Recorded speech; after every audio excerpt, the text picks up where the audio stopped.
धन धन सतगुरु तेरा ही आसरा। सतगुरु जी की प्यारी सात संगत जी, पूज्य बाबा जी वकील साहिब जी के जन्म दिवस की थाने अनंत बधाई हो है। और माता सुनीता जी और खुशीराम जी का शहनशाह शाह मस्ताना बलोचिस्तानी जी की सेवा में रहा करता। बांगा पुत्र बांगी तरफ थाने प्यार भरियो नारो है जी, धन धन सतगुरु तेरा ही आसरा। आज बाबा जी के जन्मदिन के उपलक्ष्य में थाने में साखी सुनाऊंगा। बाबा जी आपका जन्मदिन पर 31 दिसंबर ने एक प्रेमी को चोड़ो छुड़वायो और ये बाबा जी का ही वचन है। तो ये साखी है जी हनुमान जी पारीक की, और ये साखी बताई है माता मंगला जी ने जो उनकी बहन है। बात है जी 1997 की। तो माता मंगला जी हनुमान जी और ये डेरे में सेवा कर रहे थे। तो वहाँ पे पूज्य बाबा मैनेजर साहिब जी आते हैं और मैनेजर साहिब जी हनुमान जी को कहने लगे कि वे हनुमान, हम तेरे से बड़े खुश हैं, मांग क्या मांगता है। तो हनुमान जी ने कहा कि बाबा जी वक्त आने पर है ना, मेरे को इसी जगह से हंसते हंसते ले जाना धूमधाम। तो उनकी बेटी जिनका नाम है ममता जी, ममता बोली कि पापा जी ये आपने मांगा तो क्या मांगा, कोई गाड़ी घोड़े बंगले ये मांग लेते। तो हनुमान जी ने कहा कि बेटा मुझे ये खुशी, ये जो खुशी है ना, ये इनका एक दायरा है। मुझे तो अपने आगे का जीवन सुधारना है कि जिसकी मौत सुधर गई ना उसके आगे का जीवन सुधर जाता है। अब ऐसा करते करते जी सन 2005 आ गया। तो ममता दीदी है, उनके लिए बोलते हैं हनुमान जी की बेटा अब मेरे पास सिर्फ 3 साल का वक्त है, तेरा घर बस जाए तो मेरे से एक जिम्मेदारी और हट जाए। 3 साल पहले, चोड़ा छोड़ने के 3 साल पहले वो माता मंगला जी के पास जाते हैं दीपावली के करीब, अपनी सिस्टर से बीकानेर मिलने जाते हैं। तो माता मंगला ने कहा कि भैया एक बात पूछूं आपसे। कि हाँ पूछो। कि आपका ललाट माथा इतना चमकता है, आप भजन सिमरन बहुत ज़्यादा करते हो। और बाबा जी ने कहा था कि भी जो भजन सिमरन करता है ना वो बता के जाता है, तो अगर आप जाओ ना तो उससे पहले मेरे को बता देना, 1 महीने पहले बता देना। तो इतने में क्या हुआ, हनुमान जी उनका भांजा आया कि नहीं मामा जी आप पहले मत बताना, अगर महीने पहले बता दिया ना तो मम्मी तो रो रो के बुरा हाल हो जाएगा, घर उठा लेगी 1 महीने पहले ही कि मत जा मेरे लाडू, मत जा मेरे भैया, मत जा मेरे बाबू, मेरे को छोड़ के मत जा, ऐसे करने लगेगी। तो ये जब उन्होंने साखी बताई थी तो वो रोने लगे थे मेरे सामने, मेरे को भी बड़ा दुख हुआ था। तो चलो होता है, भाई बहन का प्यार था। फिर क्या हुआ जी, हनुमान जी अपने घर पे चले गए। अब बात आती है जी चोड़ा छोड़ने के बिल्कुल नज़दीक समय 25 दिसंबर 2008। तो 25 दिसंबर की किसी के घर पे सत्संग थी और वो गंगानगर में सर्विस किया करते थे बिजली डिपार्टमेंट में। तो माता मंगला जी ने फ़ोन किया कि भैया तू बीकानेर आ रहा है क्या। कि नहीं तो क्यों, कि भाई मुझे तेरी याद बहुत आ रही है। तो वो बोले कि नहीं बहन मैं नहीं आऊँगा, अब तो लोग ही मुझे बीकानेर लाएंगे। तो माता मंगला जी नाराज़ होगी, वो बोली कि नहीं आज के बाद मैं तेरे को फ़ोन नहीं करूँगी, तू बहुत अशुभ बोलता है, तेरे से शुभ शुभ नहीं बोला जाता। तो हनुमान जी ने भी कहा कि ठीक है मत करना, मैं भी आज के बाद तुझे फ़ोन नहीं करूँगा। अब उसके 5-6 दिन बाद 31 दिसंबर को बीकानेर में जो बिजली विभाग में कार्यरत थे जो सारे नामदानी थे अपने, तो उनको फ़ोन करके हनुमान जी कहते हैं 5-6 जनों को कि भाई चलो डेरे चलना है क्या। कि नहीं यार डेरे नहीं जाएंगे। कि नहीं भाई डेरे चलना है यार। कि क्यों, कि नया साल अपने वही मनाएंगे और तुम्हें आना ज़रूरी है। कि क्योंकि भी मेरे को तुम लेके तुम्हें ही आना पड़ेगा। अब वो बोले कि यार ऐसा मजाक थोड़ी करते हैं। कि नहीं मैं मजाक नहीं करता, मैं सच बोलता हूँ। तो उन्होंने कहा यार आएँ कैसे, अब तो ट्रेन निकल गई। तो बोले कि यार नहीं ऐसा करो, कोई अपनी गाड़ी करके ले आओ, गाड़ी का इंतज़ाम करके ले आओ। क्यों, क्योंकि मुझे शरीर छोड़ना है अब क्यों, क्योंकि जी उनको अपने चोड़ा छोड़ने का एहसास काफ़ी पहले ही हो गया था। अब शरीर छोड़ने की बात की तो उनके दोस्तों ने कहा कि यार पारीक जी ऐसा मजाक थोड़ी करते हैं। कि जी हम तो सच ही बोलते हैं, जो सच होता है हम तो वही बोलते हैं। अब क्योंकि सतगुरु पे भरोसा था तो साथियों ने कहा यार चलो कहीं पारीक जी सच कह रहे होंगे, क्योंकि उनको भी पता था कि हनुमान जी पारीक वाकई में जी भजन सिमरन वाले व्यक्ति थे बहुत ज़्यादा। अब हनुमान जी बस में बैठ गए, वो और उनकी धर्मपत्नी जी दोनों बस में बैठ गए और बस चलने लगी तो एक चपरासी आया दौड़ता दौड़ता कि हनुमान जी पारीक जी आपके लिए खुशखबरी है। वो बोले क्या? कि भाई आपका ट्रांसफ़र है ना बीकानेर हो गया। तो हनुमान जी बोले कि अब ये मेरे ट्रांसफ़र किस काम का, मेरी ड्यूटी तो कहीं और लग गई है अब, और मेरी ड्यूटी अब यहाँ से ख़त्म हो गई है। और बस वहाँ से चल पड़ी।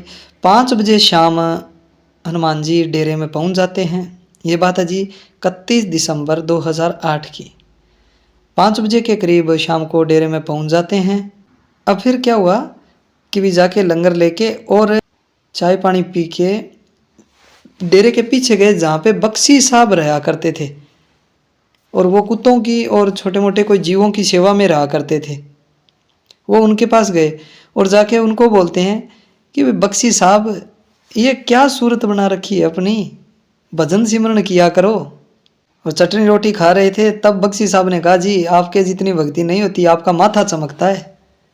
फिर वहाँ से वो अपने कमरे में आते हैं। कमरे में आके पूछते हैं माता मंगला जी के लिए कि मेरी बहन आई है क्या? कि नहीं जी वो तो नहीं आई। तो हनुमान जी ने कहा जी ये तो चलो अच्छी बात है, बहुत अच्छा हुआ। असल में हनुमान जी को अपनी बहन मंगला जी से बहुत प्रेम था। इन दोनों भाई बहनों में बहुत प्रेम था। फिर क्या हुआ जी 10 बजे प्रोग्राम शुरू हो गया जन्मदिन का, और भजन मंडलियाँ आ गई, सभी नाचने गाने लगे अपना, कभी कोई कभी कोई। फिर 11 बजते हैं। 11 बजे बाबा जी ने अनाउंस किया भी अब बीकानेर वाले आ जाओ। तो सारे बीकानेर वाले नाचने लगे। तब हनुमान जी वहाँ पे नाचने लगे। बाबा जी एक शब्द बोलो आया, संतारे शरण मेवा निपजे निपजे अनंत अपारा हो। जब ये नाच गाना खत्म हुआ तो सारी भजन वाले और सब नीचे उतर गए नाचने वाले। बाबा जी ने हनुमान जी को रोक लिया कि भाई हनुमान तू रुक जा।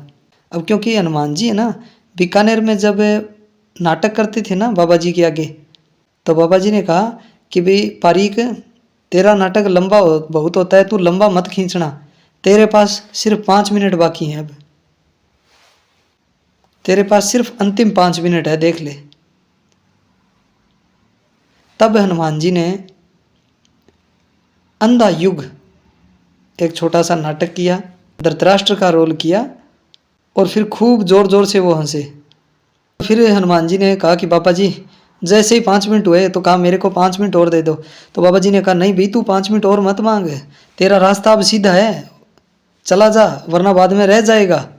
फिर क्या हुआ जी लाइट कट गई और हनुमान जी हाथ जोड़ के बाबा जी के चरणों में ही बैठ गए। अब जो वहाँ पे साधु बैठे थे वो उनको उठा के बाबा जी के अनामी के अंदर ले गए। फिर लाइट आ गई और अपने और जो भजन मंडली थी जिनको प्रोग्राम करना था सबने अपना अपना प्रोग्राम करना शुरू कर दिया। फिर जब बाबा जी आए अनामी में तो उन्होंने कहा भाई इसका दाग यहीं पर करेंगे, इसके घरवालों को इसके रिश्तेदारों को बुला लो। तो प्रेमियों ने कहा कि भाई बाबा जी इसके घरवाले तो बहुत हैं, वो यहाँ पे आएंगे नहीं। तब बाबा जी ने क्या किया, अपनी चद्दर और शॉल उड़ाकर उनके पार्थिव शरीर को बीकानेर भेजा, और साथ में भेजा साधुओं के, अपनी गाड़ी में भेजा, साथ में साधुओं को भेजा, और उनको कहा कि इसका अंतिम संस्कार करके ही आना है और तुम्हें ही करके आना है, और अन्य किसी को इसके हाथ नहीं लगाने देना। बाबा जी ने उनका डॉक्टर का सर्टिफिकेट बनवा के भी दिया ताकि रास्ते में कोई गाड़ी को रोके नहीं। भाई क्यों? क्योंकि इनके जो प्राण हैं वो स्वयं निकले हैं ताकि कोई दिक्कत न हो रास्ते में। उनकी जो रूह थी वो उनके जी माथे से निकली, यहाँ से, इस जगह से, बिल्कुल जो मध्य जहाँ पे हम कहते हैं ना तीसरा नेत्र होता है हमारे, इस जगह से यहाँ से उनका माथा फट गया था। ये बात माता जी ने खुद बताई थी, वहाँ की संगत ने भी देखा था। फिर पूज्य बाबा जी ने कहा भी इसके घर से किसी को बुलाओ। तो माता मंगला जी फिर वहाँ पे जाते हैं। तो बाबा जी ने पूछा भी आप कौन हो? तो माता मंगला ने कहा कि भी मैं पारीक की बहन हूँ। तो बाबा जी ने कहा देखो भाई ना तो उसके कोई पेट में दर्द था, ना उसके कोई सर में दर्द था, ना उसको कोई अटैक आया। वो एक फरिश्ता था जो अपने लेने देने पूरे करने आया था। अब वो जन्म मरण से परे हो गया है, अब वो सीधा धुरधाम गया है। अगर वो वापिस आएगा ना तो संत बन के ही आएगा। तो माता मंगला जी ने कहा कि बाबा जी मेरे तो एक ही भाई था, आपने ऐसा क्यों किया? तो पूज्य बाबा जी ने कहा कि भाई तो एक ही होता है, अगर तुझे भी उसकी तरह जाना है ना, तो तू भी उसकी तरह भजन सिमरण कर। गौर से सुनिए, पूज्य शहंशाह वकील साहब जी ने कहा कि अगर तुझे भी उसकी तरह जाना है ना, तो तू भी उसी की तरह भजन सिमरण कर। रोने से क्या होता है? तेरा क्या लेके गया है? बस उसकी तरह भजन सिमरण करो। फिर बाबा जी ने माँ जी मंगला जी को तसल्ली दी कि रोना नहीं है, वो सच्चे धाम परम धाम पे गया है। तो ये थी जी माता मंगला जी की जुबानी, बड़ी प्यारी साखी।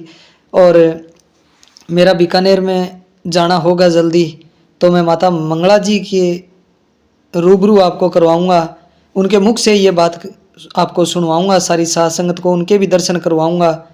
भाई इतनी प्यारी साखी और इतनी प्यारी बात।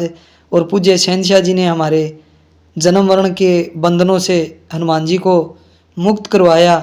कुछ सिमरन की और प्यार की बातें आपको बाबा जी की उनके मुख से ज़रूर सुनवाऊंगा मैं जल्दी ही। तो साध संगत जी प्रेम देते रहिए। इस साखी को है ना, जो हमारा प्रत्येक प्रेमी भाई है उस तक पहुंचाइए भी हमारे शहंशाह जी क्या थे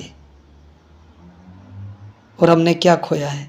धन धन सतगुरु तेरा ही आसरा।